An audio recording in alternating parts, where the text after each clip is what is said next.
सभी राम भक्तों को मालूम होगी 10 दिन की भांति कथा का समय हो चुका है। आज भगवान ठाकुर जी महाराज के कथा का 7वां दिवस है। जिस कार्य के लिए प्रभु इस वसुंधरा पर प्राकट्य हुए, आज उस कार्य का शुभारंभ करेंगे। अयोध्यापुरी के राजमहलों का परित्याग करके पीहड़ जंगल पहाड़ों में जंगलों में रह करके समस्त आसुरी शक्तियों का नाश करते हुए, भक्तों का उद्धार करते हुए आज बीहड़ वीरान जंगल की ओर प्रस्थान करेंगे, जिसमें आप सभी गाँव है थोड़ा। हेलो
क्या? अरे ये मैं दूसरा तरीका से तेरे समझ से बाहर है गणी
तेरे सामने बगल में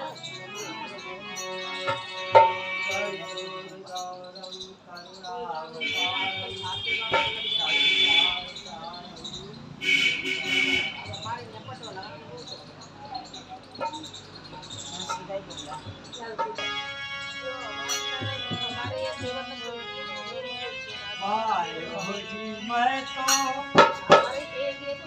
राम रतन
सीताराम लाइन लाइन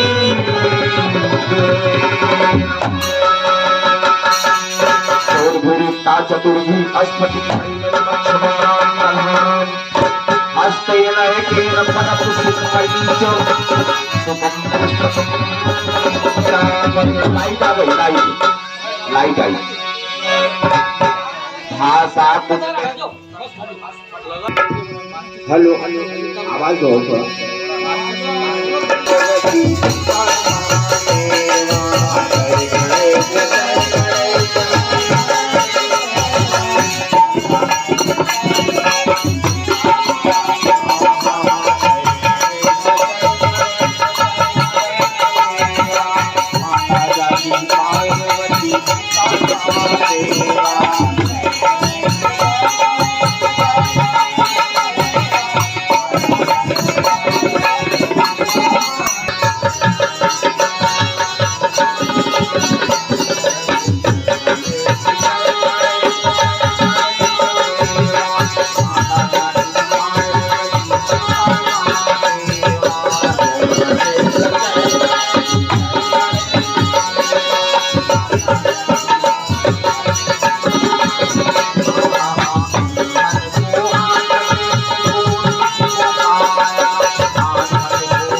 तो जनक महाराज ने पत्रिका लिखा अयोध्या नरेश दशरथ महाराज को,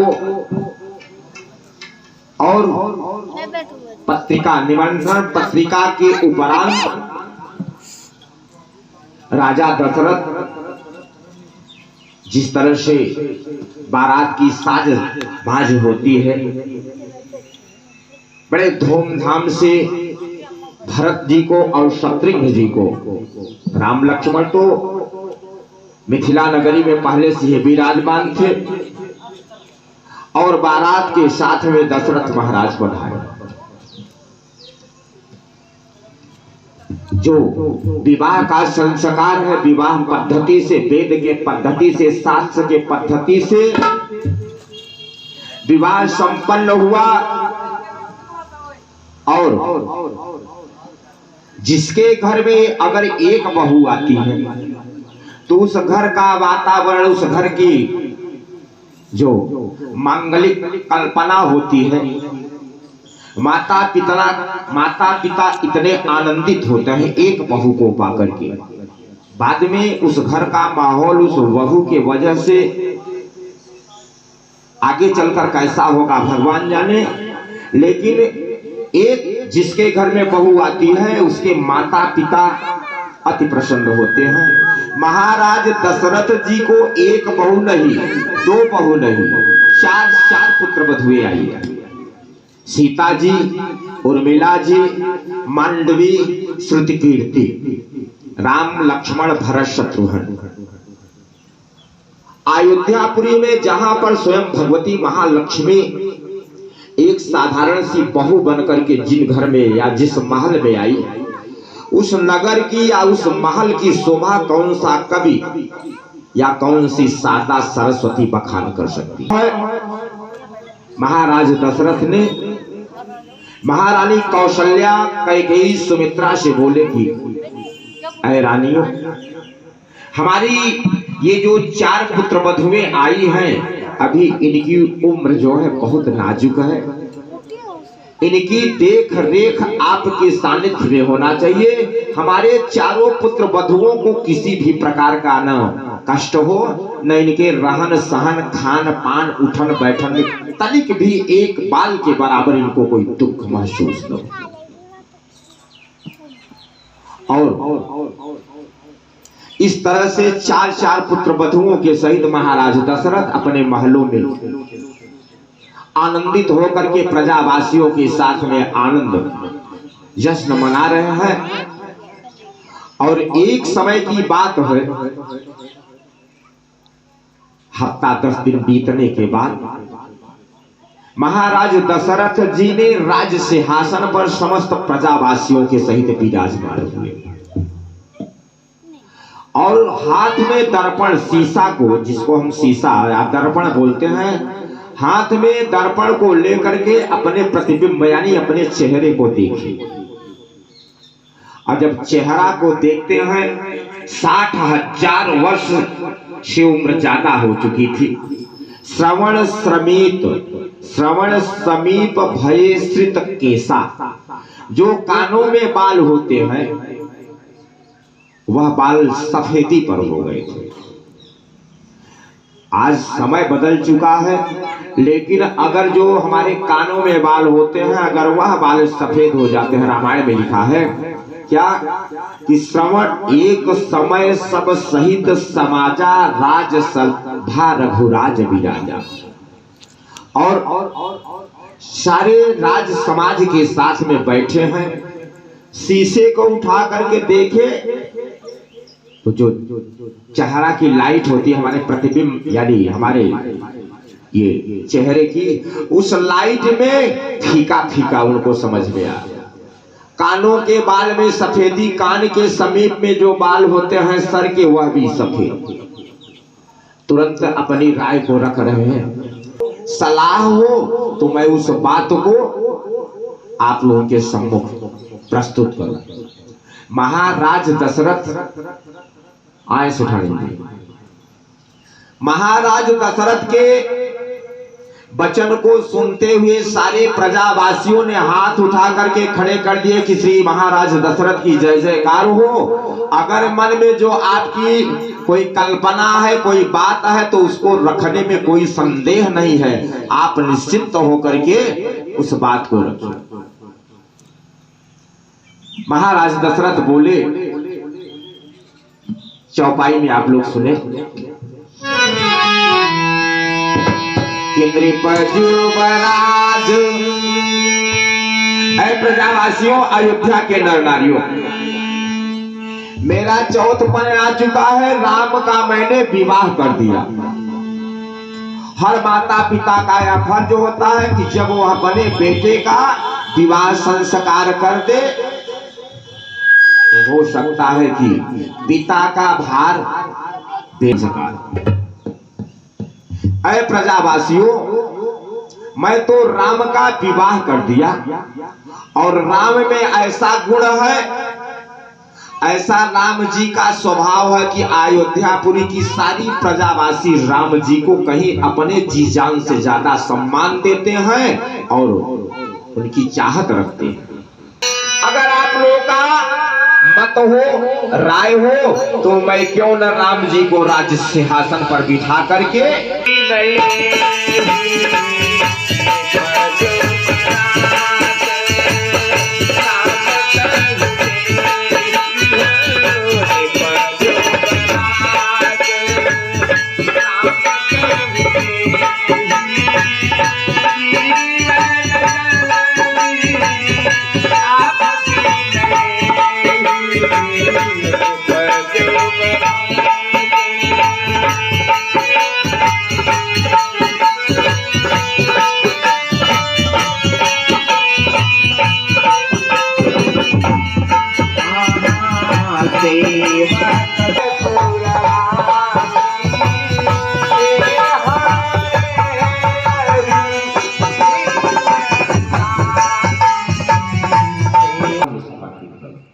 सारे अयोध्या के प्रजावासी ने कहा कि हे महाराज दशरथ, इससे अच्छा कोई पुनीत कार्य नहीं होगा, क्योंकि हमारे राम जी के अंदर में वह गुण है जो राम संपूर्ण अयोध्यापुरी के प्रजावासियों का देख रेख, शासन, सुशासन, धर्म अधर्म को देखते हुए राम ऐसा है, राम में ऐसा आदर्श स्वभाव है, ऐसा गुण है जो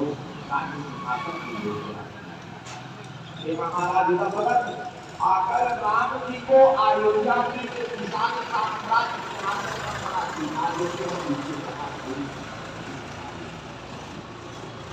दशरथ महाराज ये गुरु वशिष्ठ महाराज बोले कि ऐ दशरथ, ऐ राजन, होगा सुंदर दिन होगा, सुमंगल होगा, ग्रह होगी, तिथि होगी, नक्षत्र होगी, वारी होगा, पल होगा, सब कुछ सारे जो कि एक अच्छे दिन की कामना हम लोग मुहूर्त निकलवाते हैं, कोई बुरा दिन नहीं होगा। राम के राज्याभिषेक में कोई तिथि, नक्षत्र, ग्रह, चौघड़िया कुछ भी गड़बड़ नहीं हो सकती है। सप्त भान होना चाहिए, सप्त तीर्थों का जल होना चाहिए, सप्त बनस औषधि होना चाहिए। राम यानी राज्याभिषेक का जो अनुष्ठान होता है, गौशाले का मिट्टी होना चाहिए, और गज यानी तमाम तरह की जो यथोचित सामग्री होती है, सारी व्यवस्था करके कल सुबह राम जी को राज्याभिषेक कर दिया जाए। तत्काल किसी अच्छे कार्य को अगर करना है तो उसको तत्काल कर लिया जाए, नहीं तो हो सकता है कि कुछ अगर विपदा आ गई, कोई अड़चन आ गया, तो सारे परिवार का भी मन और उस घर का जो अभिभावक है, घर का मालिक है, उसको भी विडंबना। इसलिए हे राजन, इस कार्य को अविलंब कर लिया जाए। महाराज दशरथ की उस राज सिंहासन या उस अयोध्यापुरी राज में कोई कुछ कम नहीं था। जहां पर स्वयं लक्ष्मी विराजमान है, जहां पर अनंत ब्रह्मांड के नायक परम पिता परमात्मा पुत्रवत बैठे हैं, ऐसे घराने में, ऐसे राजमहल में या ऐसे देश में कुछ कम नहीं है। सारी तैयारियां होने लगे। सारे अयोध्यापुरी के महल के गुंबजों में पताखा, ध्वज, तोरण और अच्छे अच्छे किस्म के पुष्प, गलियों में तमाम तरह के मखमली गद्दे, क्योंकि राम का राज्याभिषेक है। देवी आएंगे, देवता आएंगे, यक्ष आएंगे, किन्नर आएंगे, सब कुछ आएंगे। सारे जो भी भगवान की उस राज्याभिषेक में सब पहुंच रहे हैं। इसलिए अब क्या सारी तैयारी होने लगी। अयोध्यापुरी को उस दिन संपूर्ण ढंग से ऐसा सजाया गया मानो कोई नई नवेली दुल्हन का श्रृंगार किया जाता है। उस प्रकार से अयोध्यापुरी के प्रजावासी अयोध्यापुरी को सजा दिए। इधर बात होती है और उधर अयोध्यापुरी की साज। दूसरा दिन आया और कुछ बालक बच्चे जो राम जी के सखा थे, जब बाल सखाओं के यह बात मालूम हुई कि कल हमारा सखा, हमारा भैया अयोध्यापुरी के राज सिंहासन पर बैठ करके राजा बनने जा रहा है, तो बाल सखाओं में बड़ी उत्कंठा, बड़ी खुशहाली हुई कि ये भैया अभी तो दशरथ महाराज बैठे थे, हम लोग 10 वर्ष के हैं, 12 वर्ष के हैं, 8 वर्ष के हैं, और दशरथ महाराज से हम लोग बात नहीं कर पाते थे। हम लोगों के साथ में राम जो है गुल्ली डंडा खेलता है और खेल को खेलता है। अगर यह राजा बनकर बैठ जाएगा, हम लोगों को कोई बात कहना होगा तो राम से तनिक डर नहीं लगेगा, तनिक संकोच नहीं लगेगा।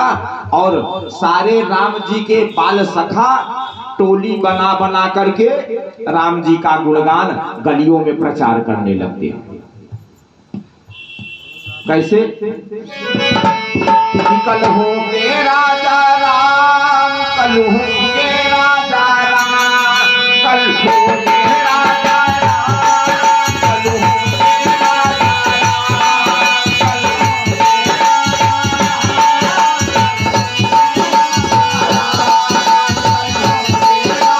राम, कल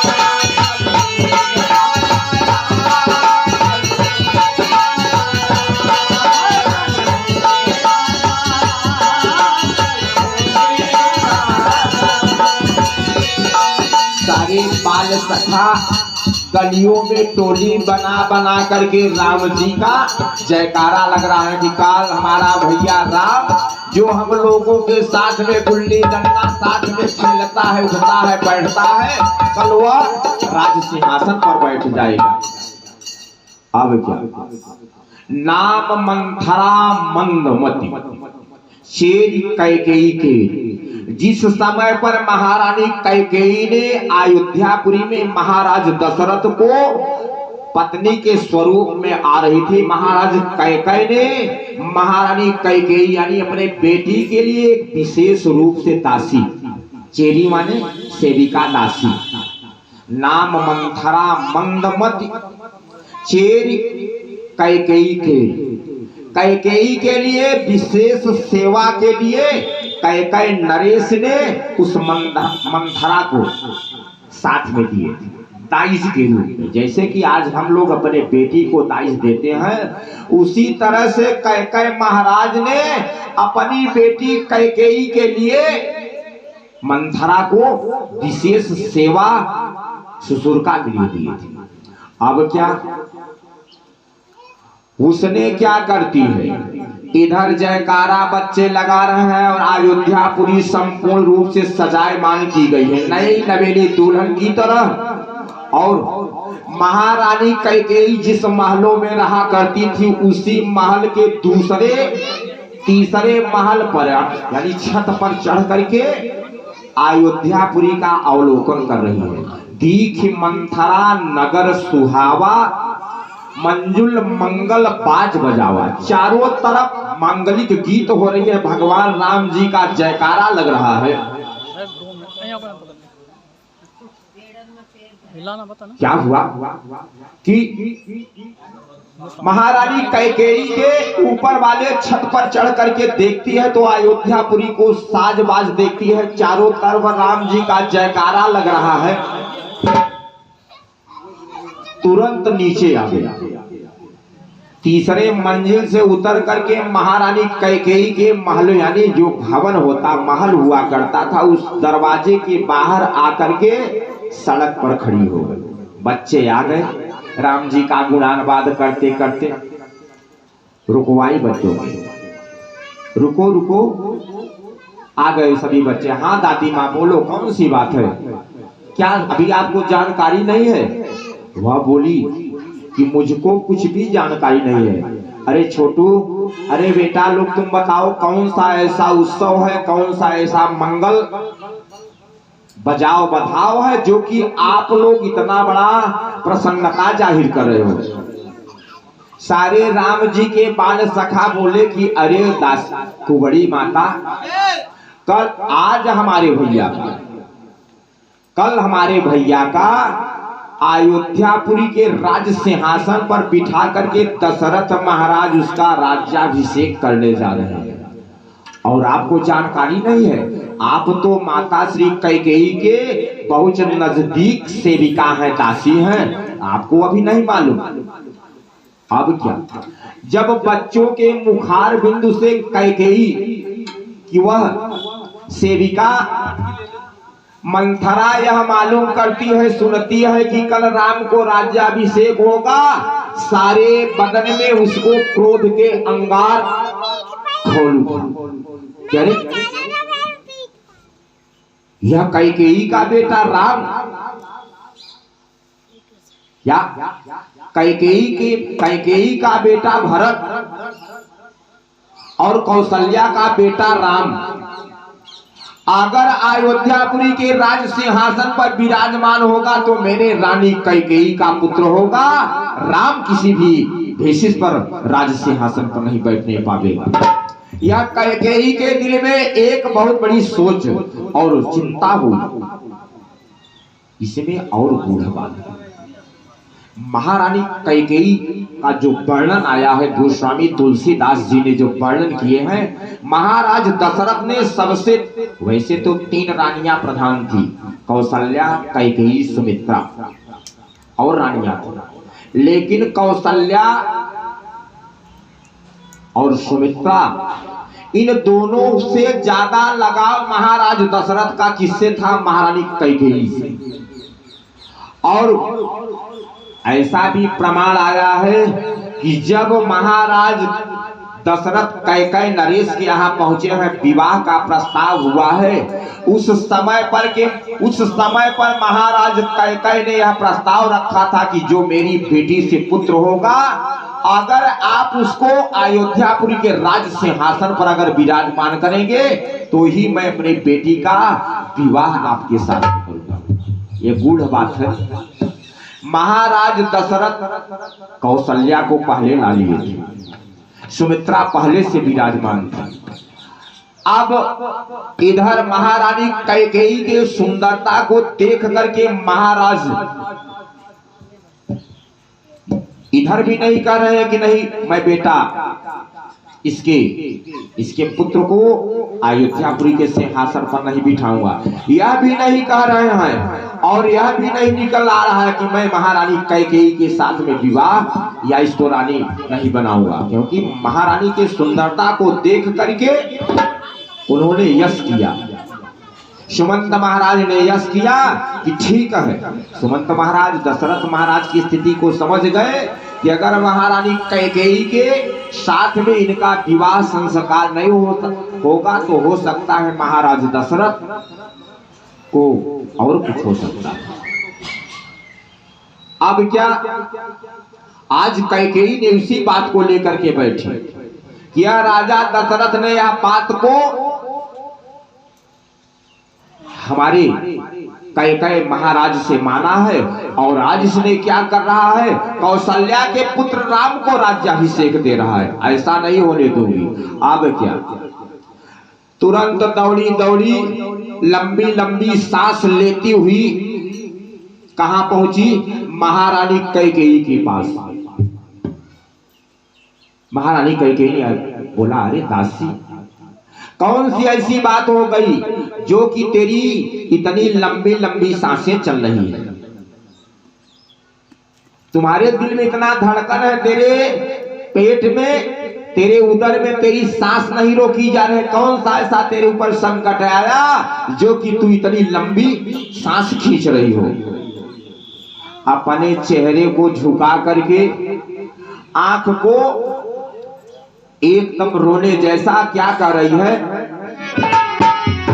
कि पूत विदेश, अरे रानी कैकेयी, तेरा जो बेटा है भरत लाल कहाँ है? मामा के यहाँ थे, कैकेयी नरेश के यहाँ।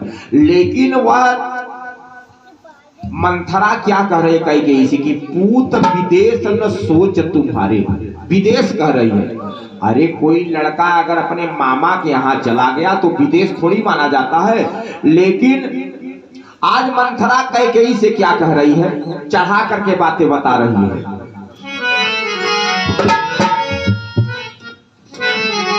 कि पूत विदेश न सोच तुम्हारे, पूत विदेश न सोच तुम्हारे, जानती हम ना है हमारे।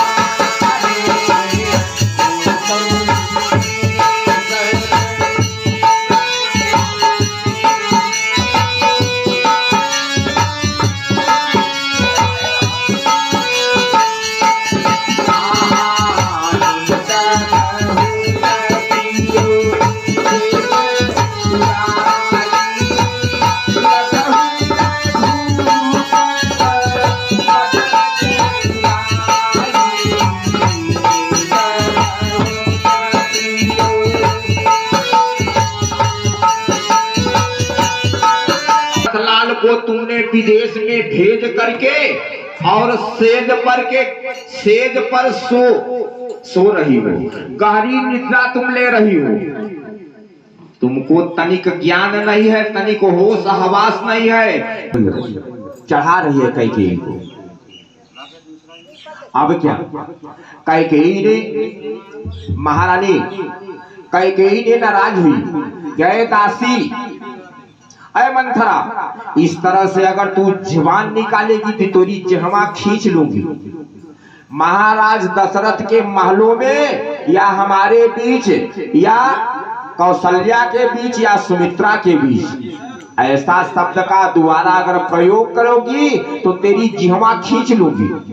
कैकेयी ने थोड़ा डांट लगाया। अब क्या, जब डांट लगाया तो तुरंत अपने बात को पीछे कर रही है। क्या कि को नृप हो ही हमई का हानि, चेरी छोड़ी न तो हो गई जानी। हमको क्या लेना देना है, चाहे राम राजा हो जाए, नृप माने राजा को। दशरथ महाराज सुनिश्चित कर दिए, अयोध्या के प्रजावासी सुनिश्चित कर दिए, तो उधर स्वर्गलोक में हाहाकार मच गया, देवी देवताओं में हाहाकार मच गया कि राम तो गए हैं, हम देवी देवताओं का जो रावण का अत्याचार है, राक्षसों का पापाचार है, उसको दूर करने के लिए अगर अयोध्यापुरी के राज सिंहासन पर बैठ करके अयोध्यापुरी में राजपाट संभालेंगे तो जो यह निशाचर है, राक्षस है, इनका कौन अंत करेगा। तुरंत सारे देवी देवता दौड़े दौड़े माँ बीड़ा वादनी सरस्वती के पास पहुंच गए। त्राहि माँ, हे माँ, आज हम देवी देवताओं का बहुत बड़ा उद्धार आपकी वजह से हो जाएगा। तुरंत भगवती सरस्वती ने बोली कि ये देवताओं, कौन सा ऐसा कार्य है जो कि हमारे बनाने से बन जाएगा। देवता लोग ने माता सरस्वती का आराधना करके निवेदन कर रहे कि हे भगवती वीणा वादनी, हर इंसान हो, हर इंसान के चाहे नर हो चाहे नारी हो, हे मातेश्वरी, जिसके ऊपर आपकी कृपा नहीं होती उसकी जिह्वा में जुबान नहीं रहती है। इसलिए हे माँ, राम जी सांवरिया सरकार दुष्टों का नाश करने के लिए अयोध्यापुरी में साधारण मानवीय जीवन के रूप में गए हैं, और मातेश्वरी कल वह अयोध्यापुरी के सिंहासन पर विराजमान होकर के अयोध्यापुरी के एक साधारण सा राजा बनकर अयोध्यापुरी के राजपाट को करेगी। तो मैं क्या करूं? सरस्वती ने देवताओं से कहा मैं क्या करूं? हे मां, आप यह करिए कि आप चल करके मंथरा के जिह्वा पर बैठो। आप चल करके मंथरा के जिह्वा पर बैठो और कैकेयी के जिह्वा पर, क्योंकि महाराज दशरथ आपको सबसे चहेती रानियों में रखते हैं। नहीं, राम जी के काम, जो सारे जगत का माता पिता है उसके कार्य में अगर मैं खंडन करूंगी तो मेरा कहां कौन जस मानेगा। सरस्वती ने पहले तो मना किया कि मैं राम जी के कार्य में इतना बड़ा अगर विघ्न डाल दूंगी तो मेरा कहां ठिकाना लगेगा। सारे देवी देवता ने हाथ जोड़ करके करुण विनय किया कि हे मां, इस कार्य को अगर आप कर जाती हैं तो आपको सुयश मिलेगा, आपके नाम में कोई अपयश नहीं लगेगा। यह कार्य अगर आप नहीं करती हैं तो यह पृथ्वी लोक में जो आसुरी शक्ति है उसका कभी अंत नहीं होगा। अब क्या, सरस्वती माता को दया आती है कि ठीक है, और वहां से दौड़ी दौड़ी मां भगवती सरस्वती माता ने कैकेयी और मंथरा के जिह्वा पर विराजमान हुआ। राम को बन, कैकेयी को अपयश। राम को बन तो सुनिश्चित था। एक दिन और गोपनीय वार्ता हुई थी। कैकेयी भले राम जी कौशल्या के पुत्र थे, लेकिन माता कैकेयी राम जी को बहुत स्नेह करती थी। एक दिन कैकेयी और राम, ध्यान दीजिए गूढ़ कथा है, राम जी सरकार की और माता कैकेयी का एकदम तहखाने में गुप्त वार्ता हुई कि बेटा राम, एक कार्य तुम्हारे हाथों में मैं सौंप रही हूं। क्या मां? आदेश करो। बेटा, एक समय की बात है, देवासुर संग्राम में तुम्हारे पिता श्री दशरथ महाराज इंद्र की सहायता के लिए गए, और उस रथ पर मैं रथवान बन के, कैकेयी तुम्हारी मां, मैं भी गई। उस देवासुर संग्राम में महाराज दशरथ ने युद्ध करते करते मूर्छा अवस्था में हुई, और उस युद्ध में मैं स्वयं दशरथ महाराज के प्राणों की बचाव किया। कैकेयी महारानी भी अश्व चलाने में पारंगत थी, शस्त्र विद्या में पारंगत थी।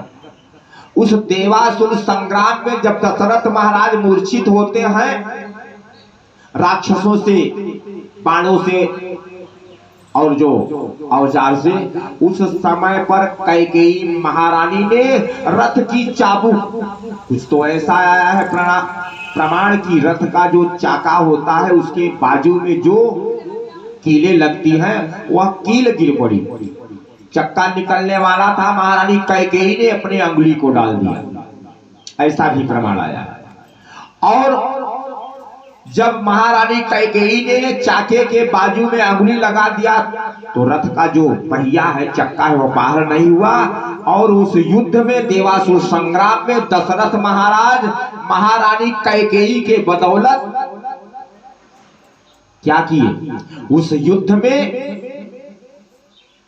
युद्ध को जीते, विजयी हुए, और महारानी कैकेयी को आशीर्वचन दिया कि यह मेरी थाती, यह मेरी अमानत आप अपने पास रखो, समय आएगा तो मैं अपने दोनों बन ले। यह कैकेयी राम जी को बता रही है। बेटा राम, उस युद्ध से महाराज दशरथ ने मुझको रथ पर बिठा करके अयोध्यापुरी की ओर प्रस्थान किया, इंद्रपुर से। युद्ध में थकान हुआ, किष्किंधा की ओर से रथ आ रहा था महाराज दशरथ लेकर के। उस रथ पर मैं और तुम्हारे पिता श्री दशरथ महाराज थे। राम जी की और कैकेयी की गुप्त वार्ता हो रही है। कैकेयी राम जी को एक काम सौंप रही है, और जब रास्ते में पहुंचते हैं तो किष्किंधापुरी में बाली का बहुत सुंदर बगीची, जहाँ की नाना प्रजाति के फल फूल वृक्ष और अत्यंत मनोहारिणी शीतल मंद सुगंध हवा चल रही थी। थकान की वजह से महाराज दशरथ ने बाली के उस बगीची में, उस फुलवारी में रथ को उतार दिया थकान दूर करने के लिए। हुआ क्या, राजा और रानी थोड़ा आराम कर रहे हैं, और उसी समय बाली को यह मालूम हुआ कि मेरे उस बगीची में, उस फुलवारी में अयोध्यापुरी का राजा दशरथ अपने महारानी कैकेयी के साथ में आराम फरमा रहा है।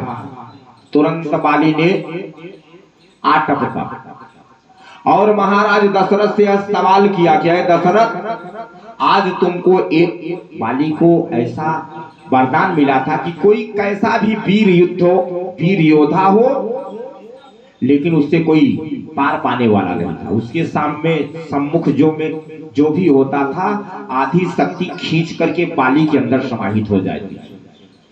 इसलिए बाली ने ललकार किया, क्या है राजा दशरथ, अगर तेरे बाहू में ताकत है, सामर्थ्य है, शक्ति है, तो तू बाली से युद्ध कर। बाली ने ललकार किया कि तू मेरे बगीची में आराम फरमा रहा है, अगर तेरे में सामर्थ्य है, शक्ति है, तो तू बाली से युद्ध कर। ऐसे राजा दशरथ युद्ध पार पा सकते हैं। अगर यह शर्त नहीं मंजूर है तो तू अपनी महारानी कैकेयी को मेरे सुपुर्दगी में कर दो, मेरे हवाले कर दो। दोनों समस्या की बात आ गई। युद्ध करना भी बाली से दशरथ महाराज पार नहीं पाते, और महारानी कैकेयी को देना भी उनके गले नहीं अटकती है। बात यह कैकेयी बता रही है राम जी से। अब क्या, कैकेयी को देना दुश्वार भी है, और बाली से दशरथ अगर युद्ध करते हैं तो उस युद्ध में भी पराजित हो जाते हैं। अगर युद्ध करेंगे, पराजित होंगे, तो बंदी बना करके राजा दशरथ को और कुछ कर सकता है, महारानी कैकेयी को तो आराम से छीन सकता है। लेकिन दो शर्तें ही रखा। राजा दशरथ इतने धर्म संकट में तुम्हारे पिता पड़ गए कि न इसका उत्तर मिल रहा है बाली को, और न हमारे वाली जो बात थी उसका भी उत्तर नहीं मिला। अंत में मैंने बाली से तर्क किया कि आप राजा हो, ऐ बाली नरेश, किष्किंधा नरेश, तुम राजा हो। एक राजा को इस तरह से अधर्म का अगर पलड़ा पकड़ेगा तो उस राजा का विजय नहीं होगा, उस राजा की पराजय होगी। इसलिए आप राजा हो, आप न्याय तर्क संगत बात करिए, क्योंकि राजा का यह फर्ज होता है, यह धर्म होता है, न्याय उचित बात करो। कैकेयी के बातों को सुनकर के किष्किंधा नरेश बाली ने कहा, ठीक है राजा, अगर तुम यह दोनों बात नहीं स्वीकार करते हो, तुम्हारे गले नीचे नहीं उतर रही है, तो तू जो तेरे सर पर यह राज मुकुट है, यह राज मुकुट बाली को समर्पित कर दो। महाराज दशरथ ने अपने सर का अयोध्यापुरी का राज मुकुट उतार करके बाली को प्रदान किया। फिर बाली कि उस बगीची से बाली ने उनको अयोध्यापुरी की ओर आने दिया।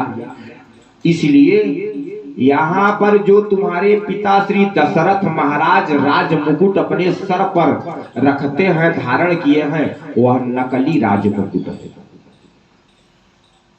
वह नकली राज मुकुट है। और अयोध्यापुरी का ओरिजिनल राज मुकुट किष्किंधा नरेश बाली के यहाँ है, वह तुम्हारे सिवा कोई ला नहीं सकता है। बेटा, इस कार्य को तुमको करना पड़ेगा और मैं तुम्हारा साथ दूंगा। ठीक है माँ, इस बात को गुप्त रखा जाए, मैं करूंगा। लेकिन हे माँ, अगर आप मेरी साथ नहीं देंगी तो मैं इस कार्य को करने में असमर्थ हूँ। प्रेम बोलो राजा रामचंद्र भगवान की। आज महारानी कैकेयी के जिह्वा पर सरस्वती विराजमान हुई और क्या कह रही है?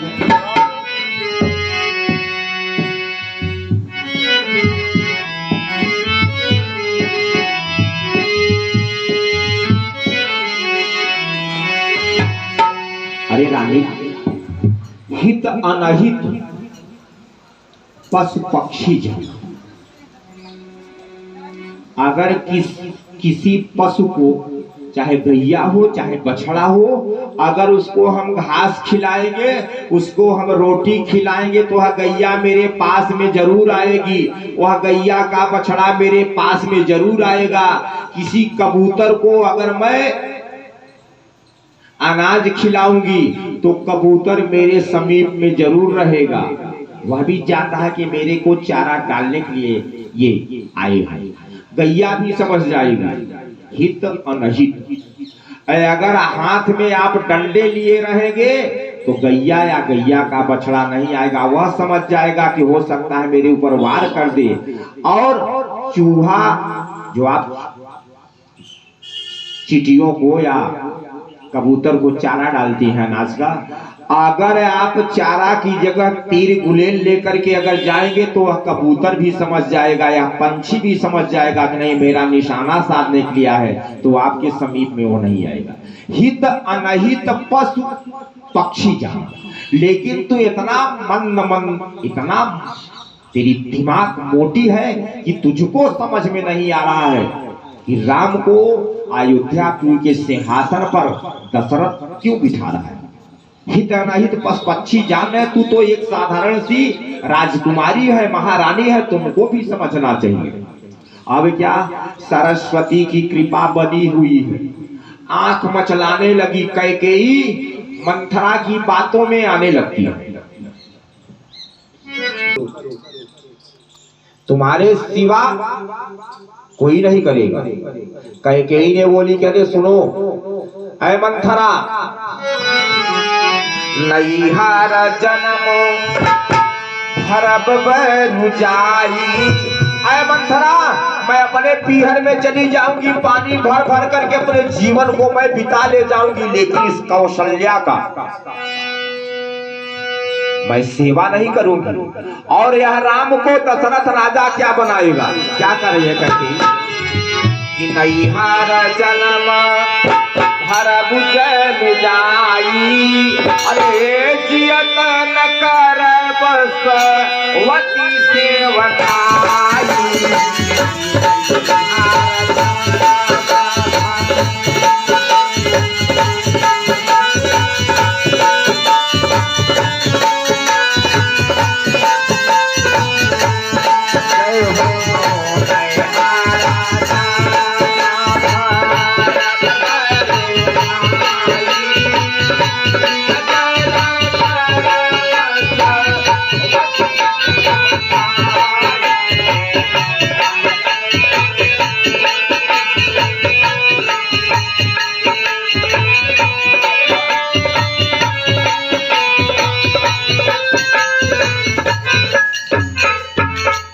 मैं अपने जीत की मंथरा ये बताओ कि किस तरह से कौन सी ऐसी जुक्ति मुक्ति लगाऊं कि मेरा भरतलाल सिंहासन पर राजा बन करके बैठे और राम राज पर न बैठने पावे सिंहासन पर। अरे पगली, तू तो, तेरे दिमाग में पत्थर पड़ गया।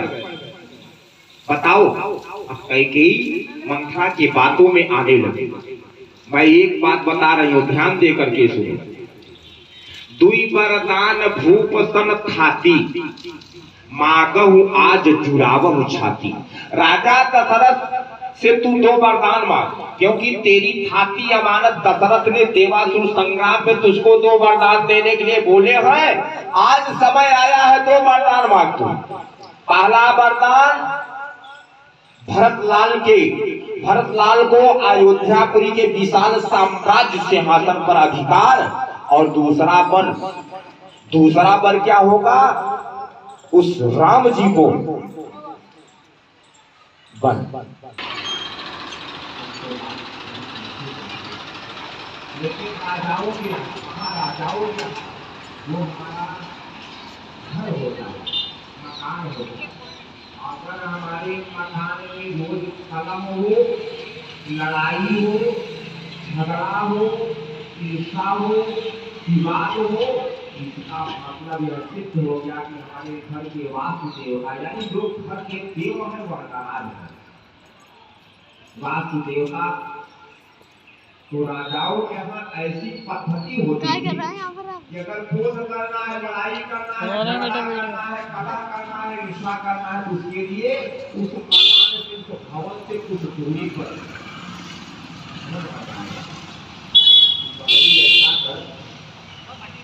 भवन से चल,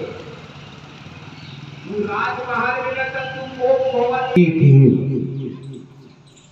जब शाम को महाराज दशरथ राजमहल यानी दरबार से वापस आते हैं तो महारानी कैकेयी के राजमहल में जाते हैं।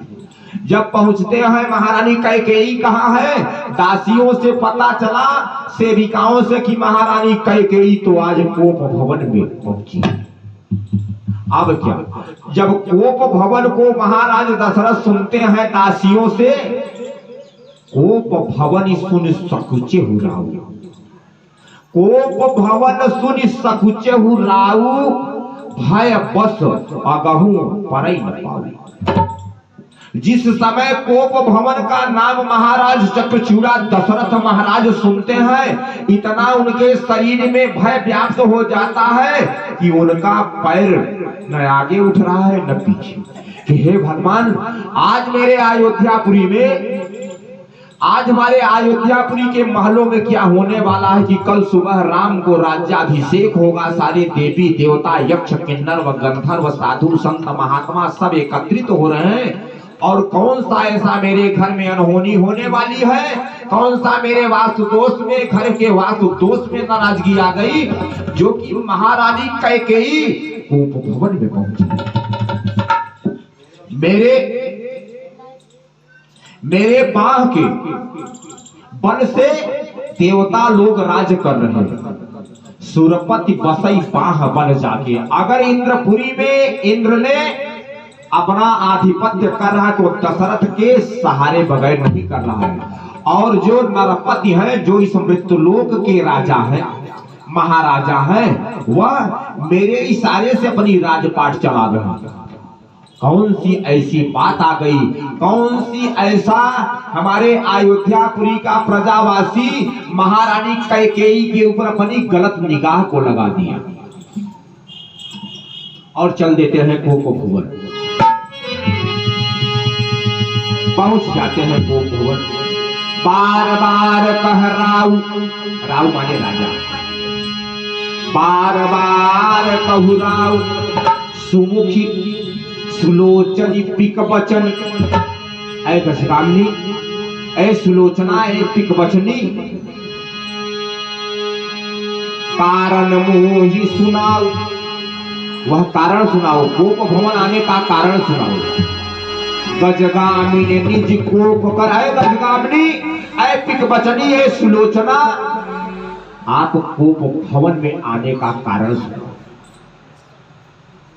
अगर कोई अयोध्यापुरी का प्रजावासी तेरे ऊपर कोई अगर गलत जीठ, उस नर हो चाहे नारी हो, चाहे राजा हो चाहे महाराजा हो, जिंदे जी उसको जमीन पे दफनवा दूंगा। और कैकेयी तुम तो जानती हो, अगर तुम कहो तो मैं किसी राजा को भिखारी बना दूं, अगर तुम कहो तो मैं किसी भिखारी को महाराजा बना दूं, लेकिन तुम्हारा औचित्य यह नहीं है कि तू इस कोप भवन में आकर के बैठी हो। कल राम का राज्याभिषेक है, राज्याभिषेक को सुनकर के कैकेयी ने काली नागन की तरह और खोल गई। अब क्या, बड़े आप धर्मात्मा लगाते हो, हाँ धर्मात्मा हो, बोलो कैकेयी, मेरे रिसाने का कारण, मेरे कोप भवन में आने का अगर कारण पूछ रहे हो तो मैं बता रही हूं। सुनाओ रानी। माघ माघ पै कहु पिय कपहु न लेहु न देव। डायरेक्ट बात रख रही है कहीं। माघ माघ पै कहु पिय कपहु न लेहु न देव। देहु देन कहो वरदान दुई, देव पावत संदेह।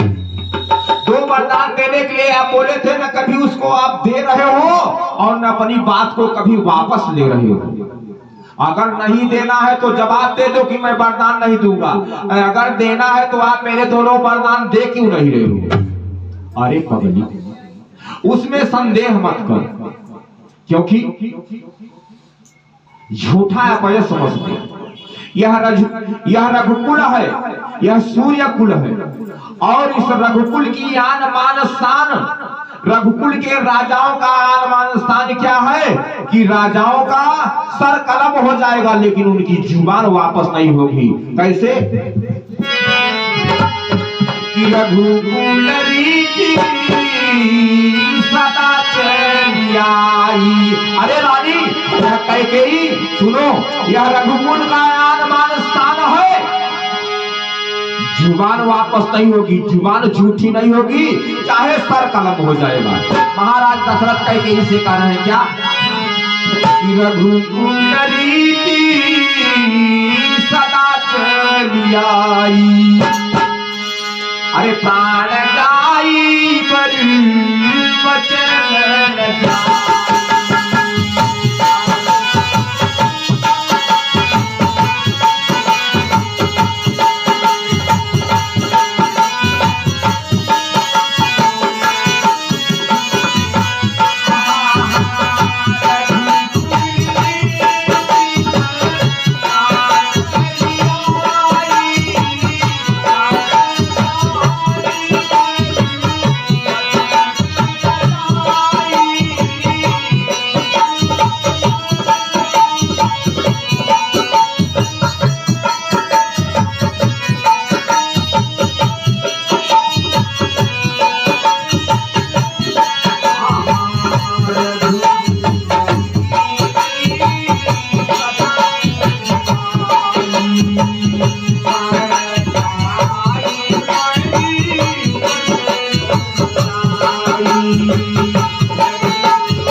साहब को जय सिया राम।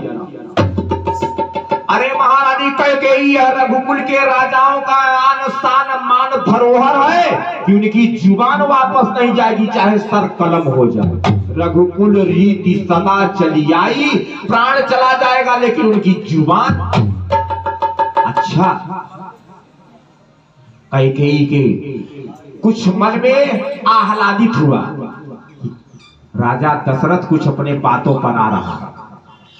और सुनो, आकाश के तारे चाहे पृथ्वी पर बिखर जाए, आकाश के तारे चाहे पृथ्वी पर बिखर जाए और इस पृथ्वी के समुद्र नदी पहाड़ सारे जीव स्वर्ग लोक में चले जाएं, लेकिन दशरथ अपने बातों से कभी नहीं पीछे होगा। पगली, 2 के बदले 4 वरदान ले ले, लेकिन इस कोप भवन से उठ करके चल, उस राम का राज्याभिषेक है। अच्छा, 2 के बदले 4 वरदान देने आए हो, अभी तुमको समझ में आएगा। राम के नाम को लेते ही कैकेयी बिल्कुल काली नागन की तरह बिल्कुल खौल जाती थी, फुंकार लगाने लेती थी। अब क्या देना है? हाँ हाँ महारानी कह के 2 के बदले 4 वरदान ले ले, 4 वरदान, लेकिन इस कोप भवन में तुम्हारा रहने का कोई चित्र नहीं। सुनो, कैकेयी ने कहा कि सुनो, अगर देना है तो ऐसे नहीं, फिर कैसे? अगर वरदान देना है तो मेरी बात को सुनो। जो मैं वरदान मांगूंगी, सुनहु प्राण प्रिय भावत जी का, जो मेरे दिल में आया है स्वामी, हे प्राणनाथ, हे हमारे पतिदेव, हे हमारे भरतार, वह वरदान आपको देना होगा। अरे प्राणों से प्यारी महारानी कैकेयी, एक बात और सुनिए, हम लोग अपनी धर्म पत्नी को केवल धर्म पत्नी से ही रिश्ता रखते हैं, क्योंकि उसमें एक कारण है। वेद का ज्ञान नहीं है, शास्त्र का ज्ञान नहीं है, पुराण का ज्ञान नहीं है। बड़े बड़े संत महात्मा ऋषि मुनि ज्ञानी, वे भी, उनके पास भी धर्म पत्नियां हुआ। अत्रि ऋषि की पत्नी होती है कौन? माता अनसुईया, अत्रि ऋषि की पत्नी पत्नी के रूप में है। लेकिन अनुसुईया का कमाल, अनुसुईया का चमत्कार, अनुसुईया का पतिव्रता सारे हमारे भारतवर्ष की माताएं बहनें या हमारे सभी पिता यानी पूर्ण समाज समझती है, जानती है। 3 देवों को एक छींटे जल में, चाहे ब्रह्मा हो, चाहे विष्णु हो, चाहे महेश हो, छोटे छोटे बालक बना करके पलना में झूला। आज भी वह निहित रहेगा हमारी माताओं में, हमारी बहनों में वह गुण रहेगा। लेकिन अगर जो हमारे भाई हैं, जो हमारे पिता शरीके हैं, अगर उनको ज्ञान रहे तो महाराज दशरथ का रहे कैकेयी से, यदा यदा च कौसल्या दासीव च सखीव च। 2 बात आई हमारी धर्मपत्नी की, 2 बात आई। दशरथ महाराज बता रहे हैं, यदा यदा च कौसल्या दासीव च सखीव च भार्या वच भगिनी वच मातृवच्चोपतिष्ठ। हमारी धर्म पत्नी का या किसी भी धर्म पत्नी का उसके पति के लिए 5 स्वरूप वेद ने बताया, समय निहित किया। उस समय पर उसको उसी नजरिया से देखना चाहिए, उसी धर्म का अनुसरण करना चाहिए, वही बर्ताव रखना चाहिए जब उसका वह स्वरूप हो जाए तब। लेकिन मालूम नहीं है, वेद शास्त्र को ही जो जानता है उसको मालूम है। क्या? यदा यदा, यदा यदा यानी कभी कभी।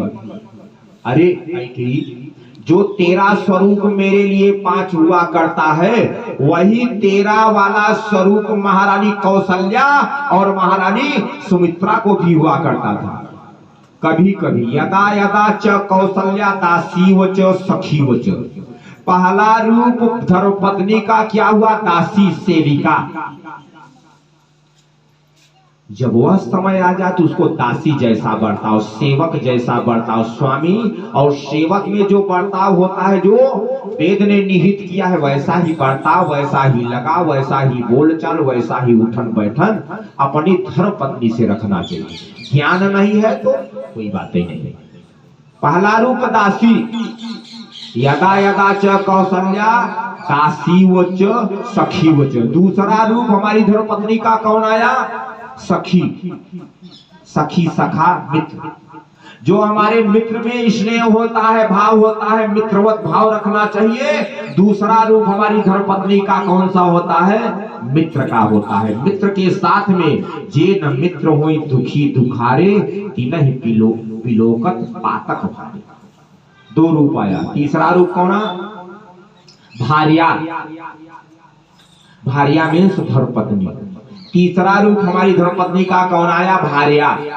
जो पत्नी का स्नेह होता है, धर्म होता है, कर्म होता है, फर्ज होता है, तीसरे पहर में, तीसरे रूप में उससे वही बर्ताव रखना चाहिए। भार्या वच भगिनी।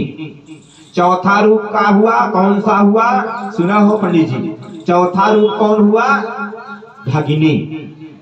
भगिनी माने बहन। जो भाई बहन का स्नेह होता है वो जब वह हमारी धर्मपत्नी का स्वरूप हो जाए, वह समय हो जाए, तो अपनी धर्मपत्नी को वही स्नेह रखना है, वैसा बर्ताव रखना है, वही बोलचाल रखना है, अन्यथा शास्त्र के विरुद्ध हो जाएगा। भगिनी सुना मम्मी, बड़ी अच्छी बात है। और पांचवा रूप कौन हो रहा है?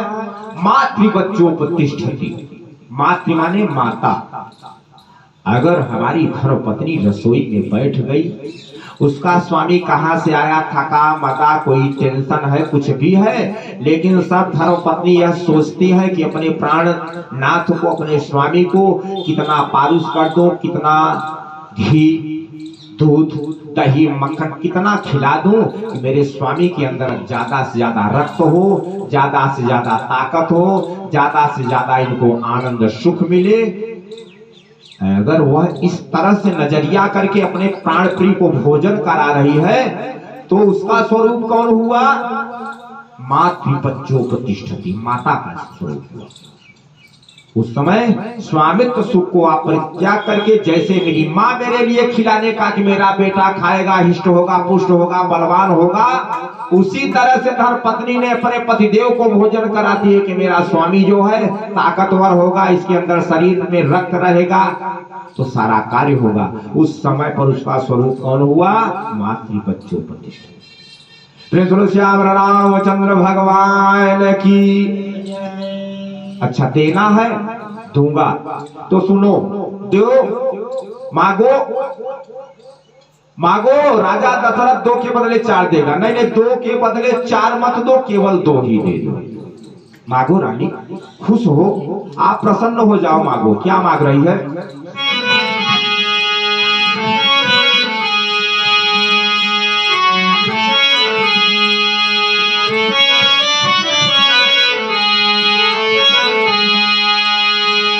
सुनहि प्राण प्रिय भावती जी का। हे स्वामी, हे भरतार, जो मेरे दिल में आएगा, जो मेरे दिल को भावेगा, मैं वही वरदान मांगूंगा। अरे पगली, जो तेरे मन में हो वही वरदान मांग। कह रही है सुनहु प्राण प्रिय भावत जी का। देहु एक बर भरतहि का। कैसे? कि सुनहु प्राण प्रिय भावती जी का। अरे देहु एक बारी भरतहि का।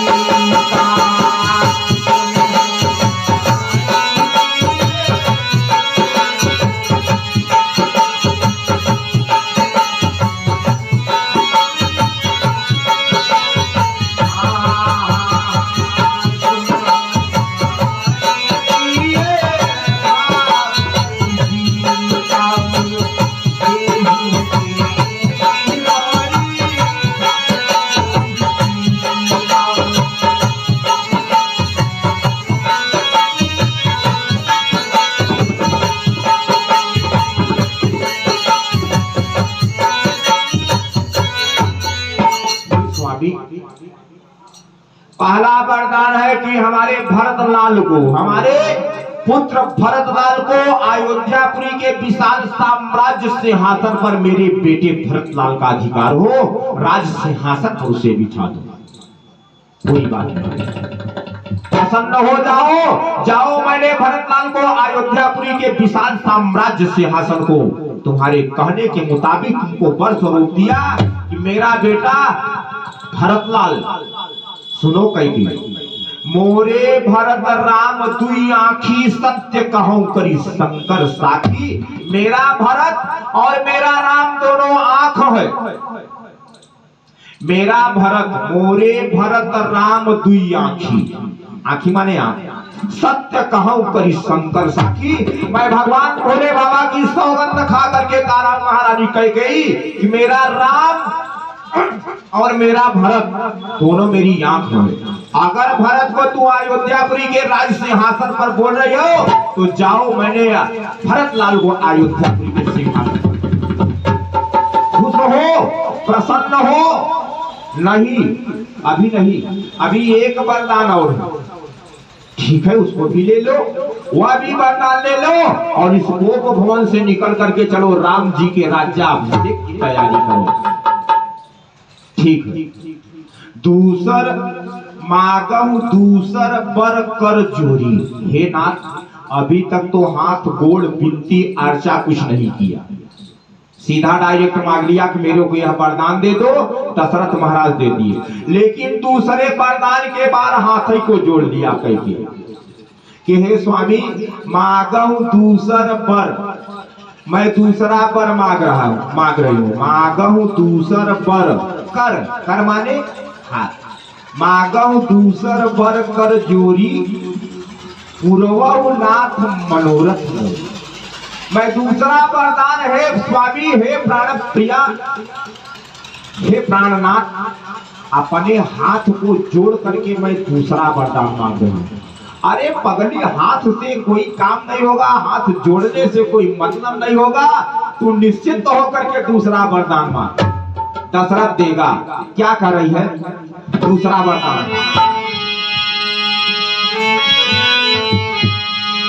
तापस बेसी विशेष उदासी।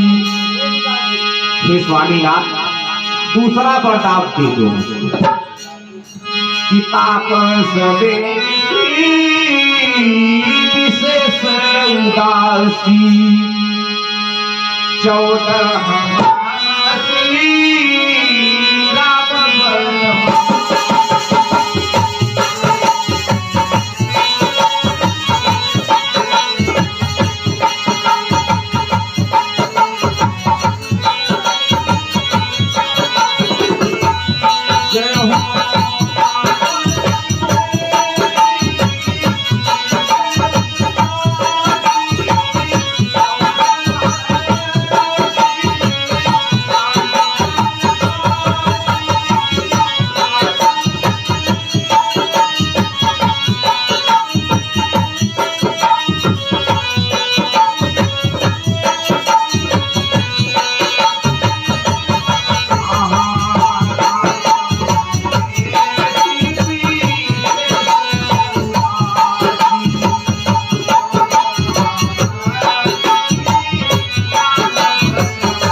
हे स्वामीनाथ, तापस का वेश होगा, मुखमंडल पर विशेष रूप से उदासी होगी, हंसना मुस्कुराना तनिक भी नहीं रहेगा।